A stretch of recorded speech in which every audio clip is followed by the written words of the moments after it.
École, une nouvelle plateforme pour signaler la haine anti-juive. Parrainée par la Diaspora Defense Force, cette nouvelle procédure permet de signaler une dérive anti-juive commise dans une école ou dans une université française. Et pour en parler, nous sommes en direct donc en studio avec Stéphane Zibi, cofondateur de la DDF, spécialiste aussi tech, technologie et intelligence artificielle. Bonjour Stéphane. Bonjour Ilana, bonjour Eva. Merci d'être avec nous ce matin sur Radio J. Alors on parle effectivement de cette nouvelle plateforme signalécole.org.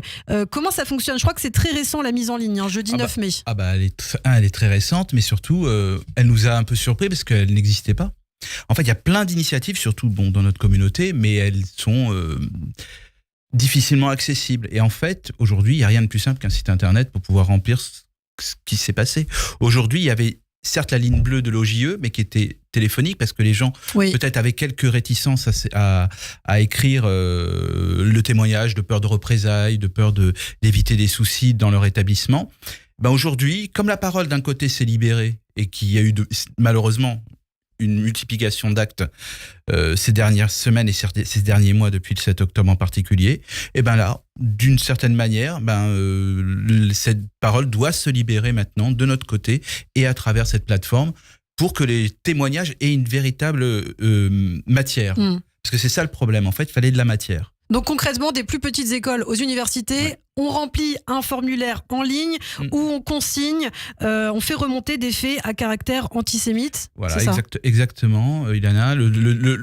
L'idée, vous l'avez expliqué, mais c'est relativement simple. Tout le monde sait remplir un formulaire. C'est comme acheter un billet d'avion ou quoi que ce soit. Là, c'est très très simple. Sauf que là, la procédure, elle est un petit peu. On engage quand même les personnes. Il y a une possibilité de faire un signalement anonyme, de façon anonyme, mais ça va être un peu compliqué d'instruire le dossier, mais on veut qu'il y ait un maximum d'éléments. C'est-à-dire que s'il y a juste, il m'est arrivé ci et il n'y a aucun témoin, ça va être compliqué d'instruire. Par contre, on veut encourager les gens à avoir un réflexe. Le réflexe, déjà, dès qu'il se passe quelque chose, ils vont sur Signalécole, mais si par exemple, il se passe quelque chose, ils allument leur téléphone, ils allument la vidéo pour qu'au moins, ils la mettent dans la poche pour qu'au moins on entende ce qui s'est passé. Il faut avoir le réflexe après. Il faut avoir un réflexe. Là, ça va être un réflexe. Dès qu'il y a quelque chose, il faut se faire, certes, dans la panique, c'est compliqué, mais il faut quand même encourager. Et c'est sûr que Signalécole, la plateforme qu'il y a, c'est une première étape.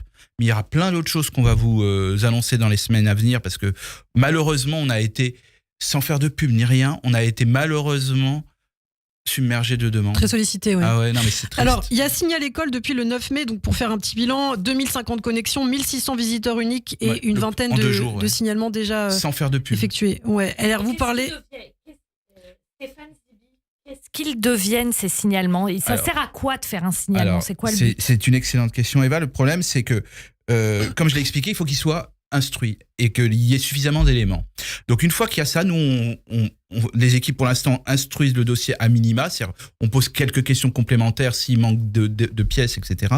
Et dès qu'on voit qu'il y a quelque chose qui est potentiellement négociable en interne avec la direction de chaque établissement, nous le faisons. On prend en contact, par exemple, il y a un problème dans une école d'architecture, on a contacté une élue qui est très proche de Rachida Dati, qui est la ministre de tutelle de cette école, et on a remonté l'information. Comme il y a eu ce sujet à Bobigny de médecine, là c'est la MIF qui avait pris les devants, mais tout le monde a remis une couche là-dessus, et ça a marché. Donc ça, on favorise la médiation interne pour qu'il y ait des sanctions, soit pour le professeur, soit pour le responsable pédagogique, soit pour l'élève. Ça, c'est une première chose. Si on voit qu'il n'y a pas de réponse, etc., là on passe au mode juridique, et là on instruit, et là il y a des avocats d'une association qui nous aident, et après, une fois que c'est instruit, on l'envoie à l'OJE. Parce que c'est quand même notre... Les avocats... Voilà, et on s'est mis d'accord avec Muriel de la façon la plus fluide, parce que, et même elle est contente, entre guillemets, même si je mets entre guillemets le mot contente, c'est qu'on a des éléments concret et on peut aller beaucoup plus loin. Il y a une autre chose qui est très importante, c'est l'aspect psychologique. Les enfants, ils ont la boule au ventre. Donc, on les met en relation avec des psys qui sont pour une petite séance déjà de 30 minutes pour savoir comment ils vont, pour pas qu'ils aillent la boule au ventre. Ouais. Et ça, c'est aussi... Et donc, c'est le début de quelque chose qui doit devenir un réflexe. Et vous allez l'étendre aux entreprises. Et on l'entend bien sûr aux entreprises, parce que dans les entreprises, c'est aussi la même chose. C'est ça. Voilà. Et donc, c'est en fait Signalécole et Signal. Bon, je vous donne pas le nom parce qu'on est en train de terminer le Signal dépôt. entreprise. Non, ce sera plus simple, plus court. Mais Signal boîte. Non, plus, c'est un plus international. Bon, allez, arrêtez, vous n'allez pas faire des devinettes, là. Voilà. Là, on a ça, c'est l'émanation déjà d'un premier groupe sur Telegram qui était important, qui était Signal+, qui est le signalement massif sur Internet et qui a servi hier pour la poupette, je sais pas quoi. Là. Poupette Kenza, effectivement. Voilà. Alors, très rapidement, il nous reste à peine quelques secondes. Stéphane, votre réaction quand vous entendez justement une personne qui a plus d'1 million d'abonnés dire ne travaille pas avec des juifs Bon, ce qu'elle a dit, de toute façon, elle est crétine, ça. Je pense que c'est pas. Je pense qu'elle a.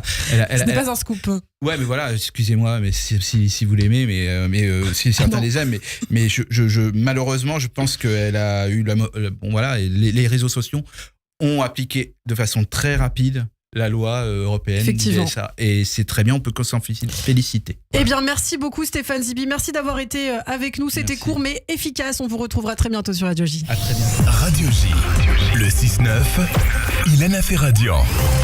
Il est 7h, bonjour et bienvenue sur Radio J.